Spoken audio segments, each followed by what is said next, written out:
ಟ್ರಾನ್ಸ್ euro trials ಅಂದ್ರೆ ಇಡೀ Europe ಖಂಡದಲ್ಲಿರುವಂತ of road roots. ಇದುವರೆಗೂ ಯಾವುದೇ ಇಂಡಿಯನ್ ಕ್ರಿಯೇಟರ್ ಈ ರೂಟ್ಸ್ ನ ತೋರಿಸಿಲ್ಲ. ಕನ್ನಡ ಭಾಷೆಯಲ್ಲೇ ಮೊದಲು, ಸೊ ಹಾಗಾಗಿ ಸಬ್ಸ್ಕ್ರೈಬ್ ಮಾಡ್ಕೊಂಡು ಬೆಲ್ ಐಕಾನ್ ನ ಒತ್ತದ್ ಮಾತ್ರ ಮರಿಬೇಡಿ. ಈಸ್ಟರ್ನ್ ಯುರೋಪಿನ ಸ್ಲೋವಿನಿಯಾ ದೇಶದಿಂದ ಈ ಟ್ರಯಲ್ಸ್ ನ ಸ್ಟಾರ್ಟ್ ಮಾಡ್ತಾ ಇದ್ದೀನಿ, ಯಾಕಂದ್ರೆ ಇಲ್ಲಿರೋ ಟಿಇಟಿ ಬೇರೆ ಯುರೋಪಿಯನ್ ದೇಶಗಳಿಗಿನ ಚಿಕ್ಕದು ಅಂತ.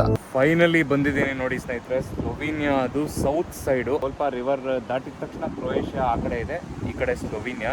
ಸೊ ಎಂಡ್ ಆಫ್ ಸ್ಲೋವಿನಿಯಾ ಇಂದ ಬಂದು ನಾನು ಟ್ರಾನ್ಸ್ ಯೂರೋ ಟ್ರಯಲ್ಸ್ ನ ಸ್ಟಾರ್ಟ್ ಮಾಡ್ತಾ ಇದ್ದೀನಿ. ಟ್ರಾನ್ಸ್ ಯೂರೋ ಟ್ರಯಲ್ಸ್ ಹೆಂಗ್ ವರ್ಕ್ ಆಗುತ್ತೆ ಅಂತಂದ್ರೆ, ಲೈನ್ಸ್ ಮೆನ್ ಅಂತ ಇರ್ತಾರೆ ಇಲ್ಲಿ. ಲೋಕಲ್ ಲೀಗಲ್ ರೂಲ್ಸ್ ಆಮೇಲೆ ಲೀಗಲ್ ಆಫ್ ರೋಡ್ಸ್ ಯಾವ್ದಿರುತ್ತೆ ಅಂತ ನೋಡ್ಕೊಂಡು ಇಟಿ ಅಂತ ಒಂದು ಆ್ಯಪ್ ಇರುತ್ತೆ. ಆ ಆ್ಯಪ್ ಇಂದ ನಾವು ಬೇರೆ ಆ್ಯಪ್ಗೆ ನ್ಯಾವಿಗೇಷನ್ ಫೈಲ್ಸ್ ನ ಕಳಿಸ್ಕೊಂಡು ನಾವು ನ್ಯಾವಿಗೇಟ್ ಮಾಡ್ಕೊಂಡು ಫರ್ದರ್ ಹೋಗ್ಬೇಕಾಗಿರುತ್ತೆ.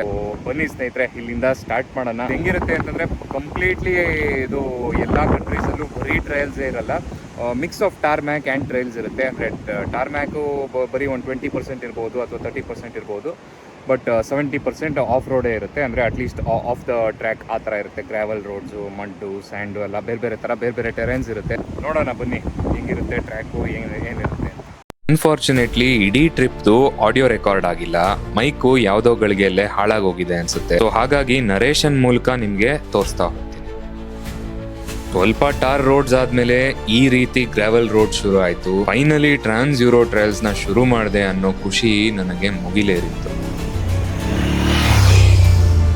ನಾನಾಗ್ಲೇ ಹೇಳ್ದಂಗೆ ಟ್ರಾನ್ಸ್ ಯೂರೋ ಟ್ರಯಲ್ಸ್ ಅನ್ನೋದು ಮೋಸ್ಟ್ಲಿ ಗ್ರಾವೆಲ್ ರೋಡ್ಸ್ ಇರುತ್ತೆ, ಸ್ವಲ್ಪ ಟಾರ್ಮ್ಯಾಕ್ ಇರುತ್ತೆ. ಬಟ್ ಮುಂದೆ ಡೆಫಿನೆಟ್ಲಿ ನೋಡ್ತಾ ಇರಿ, ಸ್ಟೀಪ್ ಆಗಿರುವಂತ ಒಂದು ಟೆಕ್ನಿಕಲ್ ಸೆಕ್ಷನ್ ಬರುತ್ತೆ.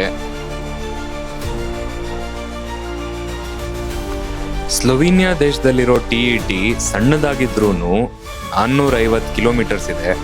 ಸೊ ಇದನ್ನ ಕಂಫರ್ಟಬಲ್ ಆಗಿ ಮುಗಿಸ್ಬೇಕು ಅಂತಂದ್ರೆ 3 ದಿನ ಬೇಕಾಗುತ್ತೆ.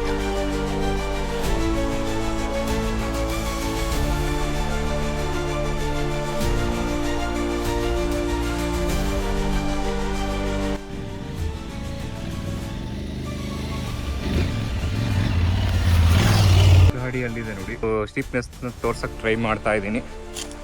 ಹೊರೈಸನ್ ಹಿಂಗಿದೆ ನೋಡಿ. ಈಗ ಇನ್ನೂ ಸ್ಟಾರ್ಟ್ ಆಗಿದೆ ಟಿಇಟಿ ಸ್ಲೋವಿನಿಯಾ. ನೋಡೋಣ ಬನ್ನಿ, ಇನ್ನೂ ಡಿಫಿಕಲ್ಟ್ ಪಾರ್ಟ್ಸ್ ಇದೆಯಾ, ಇನ್ನೂ ಹೆಂಗೇನಿದೆ ಅಂತ ಇನ್ನು ಮುಂದೆ ನೋಡೋಣ. ಟಫ್ ಆಗಿರೋ ಸೆಕ್ಷನ್ ಮುಗ್ದೇ ಹೋಯ್ತು ಅಂತ ಅನ್ಕೊಂಡು ನಾನ್ ಯಾವ್ದೋ ಜ್ಞಾನದಲ್ಲಿ ಓಡಿಸ್ಬೇಕಾರೆ ಈ ಸ್ಟೀಪ್ ಆಗಿರೋ ಜಾಗದಲ್ಲೇ ಬಿದ್ದೆ.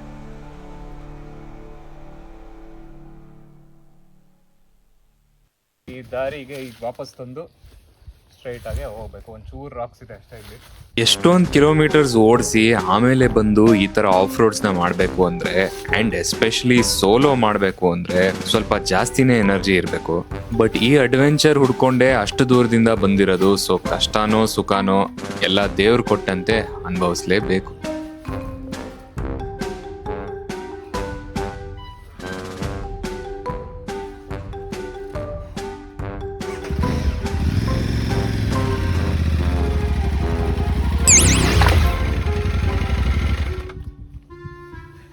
ಅದ್ರಲ್ಲೂ ಹಿಂಗೆ 2 ಸಲ ಗಾಡಿ ಬಿದ್ರಂತೂ ದೇವ್ರ ಕೊಟ್ಟ ಪ್ರಸಾದ ತುಂಬಾ ಚೆನ್ನಾಗಿದೆ ಅಂತ ಇನ್ನೊಂದ್ ರೌಂಡ್ ಇಸ್ಕೊಂಡು ಕಣ್ಣಿಗೊತ್ಕೊಂಡು ತಿನ್ಬೇಕು.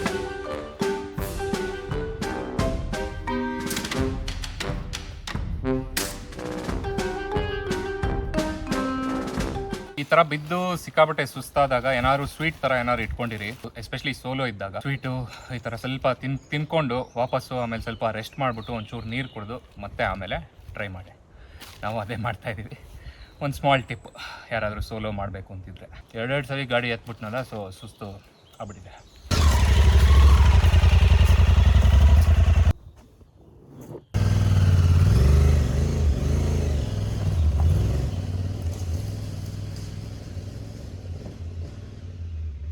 ಆಫ್ ರೋಡಿಂಗ್ ಎಲ್ಲ ಲಾಸ್ಟ್ ನಾನು ಮಾಡಿದ್ದು 2019 ನಾನು ಹಿಮಾಲಯನ್ ಜೊತೆ ಸ್ವಲ್ಪ ಯೂಸ್ಟು ಆಗಿ ವಾಪಸ್ಸು ಸ್ವಲ್ಪ ಇಂಥ ಸೆಕ್ಷನ್ಸ್ನೆಲ್ಲ ಈಸಿಯಾಗಿ ಮಾಡೋಂಗಾಗಬೇಕು. ಸ್ವಲ್ಪ ಡಿಸ್ಟ್ರಾಕ್ಟ್ ಆದ್ರೂ ಗಾಡಿ ಸ್ಲೈಡ್ ಆಗಿ ರಟ್ಗೆ ಹೋಗುತ್ತಲ್ಲ, ಸೊ ಅದು ಆ ಥರ ಆಯಿತು ಅಂತ ಅಂದ್ಕೊಳ್ತೀನಿ. ನೋಡೋಣ ಮುಂದಿನ ದಾರಿ ನೋಡೋಣ ಬನ್ನಿ.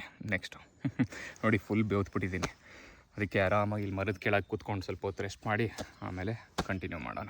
ಗಾಡಿ 200 kg ಆದರೂ ಕೂಡ ಈ ಥರ ಟ್ರಯಲ್ಸ್ಗೆ ಸ್ವಲ್ಪ ಹೆವಿ ಗಾಡಿನೇ. ಐಡಿಯಲಿ ಈ ತರದ ಟ್ರಯಲ್ಸ್ ನ ಡ್ಯುಯಲ್ ಸ್ಪೋರ್ಟ್ ಗಾಡಿಗಳಲ್ಲೇ ಮಾಡಬೇಕು. ಆದ್ರೆ ನಾವು ಎಷ್ಟೊಂದ್ ಕಿಲೋಮೀಟರ್ಸ್ ನ ಹೈವೇಲಿ ಓಡಿಸ್ಕೊಂಡು ಆಮೇಲೆ ಇಂಥ ಜಾಗಕ್ಕೆ ಬರೋದ್ರಿಂದ ಈ ತರದ ADV ಗಾಡಿಗಳನ್ನೇ ತಗೋಬೇಕಾಗತ್ತೆ. ಸೊ ಐಡಿಯಲಿ ಓಡಿಸ್ತಾ ಸ್ಕಿಲ್ನೇ ಇಂಪ್ರೂವ್ ಮಾಡ್ಕೋಬೇಕು ಅಷ್ಟೇ, ಅಥವಾ ಸೆಕೆಂಡರಿ ಗಾಡಿ ಅಂತ ಒಂದು ಹೋಂಡಾ CRF 300 ನ ತಗೊಂಡ್ಬಿಡ್ಬೇಕು.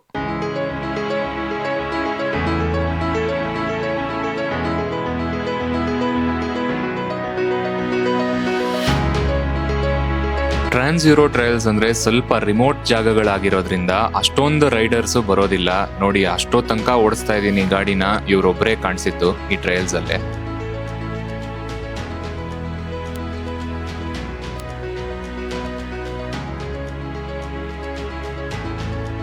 ಸೊ ಇಲ್ಲೊಂದು ವ್ಯೂ ಪಾಯಿಂಟ್ ಇದೆ ಅಂತ ಹಾಕಿದ್ರು, ಬಟ್ ಈ ಕಡೆ ಆ ಕಡೆ ಎಲ್ಲೂ ದಾರಿ ಇಲ್ಲ. ಎಷ್ಟು ದೂರ ಇದೆ ಅಂತ ನನಗೂ ಡಿಟರ್ಮೈನ್ ಮಾಡೋಕ್ಕೆ ಕಷ್ಟ ಆಗುತ್ತೆ. ಸೊ ವಾಪಸ್ ಹೊರಟ್ಬಿಡ್ತೀನಿ. ಇವತ್ತು ತುಂಬ ಡಿಸ್ಟೆನ್ಸ್ ಕವರ್ ಮಾಡಬೇಕಾಗಿರೋದ್ರಿಂದ ಈ ವ್ಯೂ ಪಾಯಿಂಟ್ ಒಂದು ಮಿಸ್ ಆಗುತ್ತೆ.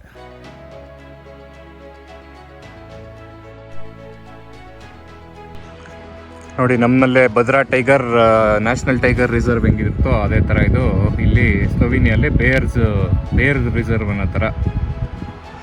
ಅಂದರೆ ಅಲ್ಲಿ ಬೇರೆ ಏನೋ ಹಾಕಿದ್ದಾರೆ, ಬಟ್ ಸಿಂಬಲಲ್ಲೇ ಬೇರಿದೆ. ನೋಡೋಣ ಬೇರ್ಸ್ ಏನಾದ್ರು ನಮಗೆ ಕಾಣುತ್ತಾ ದಾರಿಲೇ. ಲಾಸ್ಟ್ 60 ಕಿಲೋಮೀಟರ್ಸ್ ಇದೆ. ಸೊ 60 ಕಿಲೋಮೀಟರ್ಸ್ಗೆ 1.5 hour ತೋರಿಸ್ತಾ ಇದೆ. ಆರಾಮಾಗಿ ಇನ್ನೂ ನಂಗೆ ಸಿಕ್ಕಾಬಟ್ಟೆ ಟೈಮ್ ಇದೆ. ಆ್ಯಕ್ಚುಲಿ ಈಗ ಇನ್ನೂ 4:30 ಇನ್ನೂ 3.5 hours ಇದೆ. ಬಟ್ ಬರೀ 1.5 hour ಬೇಕಾಗಿರೋದು. ನಿಂತ್ಕೊಂಡು ಸ್ವಲ್ಪ ಹೊತ್ತು ರೆಸ್ಟ್ ಮಾಡಿ ಹೊರಡ್ತಾ ಇದ್ದೀನಿ. ಸೊ ಡೈರೆಕ್ಟ್ ಡಿನ್ನರೇನೆ, ಲಂಚ್ ಏನಿಲ್ಲ ಅನ್ಸುತ್ತೆ ಇವತ್ತು. ಇಲ್ಲೇ ಸ್ನೀಕರ್ಸ್ ಏನಾದ್ರು ತಿನ್ಕೊಂಡು ಹೊರಡೋದು. ಕಾಡಲ್ಲಂತೂ ಒಂದ್ ಕರಡಿನೂ ಸಿಗ್ಲಿಲ್ಲ. ಇಲ್ಲೇ ನೋಡ್ಕೊಂಬಿಡಿ, ವಾಟರ್ ಸ್ಕೀಯಿಂಗ್ ಮಾಡೋ ಅಂತ ಕರಡಿ.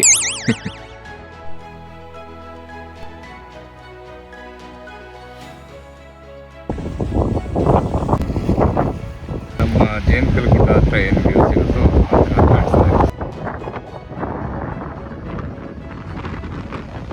ನಾವು ಆಫ್ ರೋಡ್ ಅಂತ ಅನ್ಕೊಂಡಾಗೆಲ್ಲ ವಾಟರ್ ಕ್ರಾಸಿಂಗ್ ಅಂತೂ ಖಂಡಿತ ನ್ಯಾಪ್ಕ ಆಗೇ ಆಗುತ್ತೆ. ಯಾಕಂದ್ರೆ ಅದ್ರಲ್ಲಿರೋ ಥ್ರಿಲ್ಲೇ ಬೇರೆ. ಸ್ಲೋವಿನಿಯಾ TAT ಮಾಡ್ಬೇಕು ಅಂತ ಅನ್ಕೊಂಡಾಗ ನಾನ್ ಮಾರ್ಕ್ ಮಾಡ್ಕೊಂಡಿದ್ದು ಮೊದಲನೇ ಹೈಲೈಟ್ ಇದೇನೆ. ಎಷ್ಟೊಂದು ಯುರೋಪಿಯನ್ಸ್ ಇಲ್ಲಿ ಸ್ಲಿಪ್ ಆಗಿ ಬಿದ್ದಿರೋ ವಿಡಿಯೋ ಕೂಡ ಇದೆ. ಸೊ ಬನ್ನಿ ನೋಡೋಣ ನಾನ್ ಹೆಂಗ್ ಮಾಡ್ತೀನಿ ವಾಟರ್ ಕ್ರಾಸಿಂಗ್ ನ.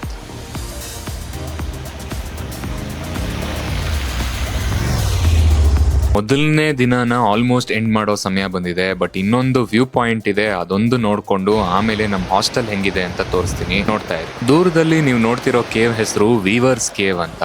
ಸೊ ಅದರದೊಂದು ಇಂಟ್ರೆಸ್ಟಿಂಗ್ ಆಗಿರುವಂತ ಕತೆ ಇದೆ, ಅದು ಮುಂದಿನ ಎಪಿಸೋಡ್ ಅಲ್ಲೇ ಹೇಳ್ತೀನಿ. ಇವತ್ತಿಗೆ ಇನ್ನೇನು ರೈಡ್ ಮುಗೀತು. ಸೊ ಬನ್ನಿ ಹಾಸ್ಟೆಲ್ ಕಡೆ ಹೋಗೋಣ. ಫೈನಲಿ ಬಂದೆ ಹಾಸ್ಟೆಲ್ಗೆ. ನೋಡಿ, ಅವ್ರದ್ದೇ ಪಾರ್ಕಿಂಗು, ಸೆಕ್ಯೂರ್ ಆಗಿರೋಂಥ ಫೆಸಿಲಿಟಿ ಇಲ್ಲೇ ಇದೆ, ಆರಾಮಾಗಿದೆ. ಆಮೇಲೆ ಹಾಸ್ಟೆಲ್ದು ಟೂರ್ ನಿಮಗೆ ತೋರಿಸ್ಲೇಬೇಕು. ಯುನೀಕ್ ಆಗಿದೆ, ಯೂತ್ ಹಾಸ್ಟೆಲ್ ಅಲ್ವಾ. ಸೊ ಸಿಕ್ಕಾಪಟ್ಟೆ ಯೂನೀಕ್ ಆಗಿದೆ. ಸೊ ಆಮೇಲೆ ಚೆನ್ನಾಗಿದೆ ಕಾನ್ಸೆಪ್ಟು.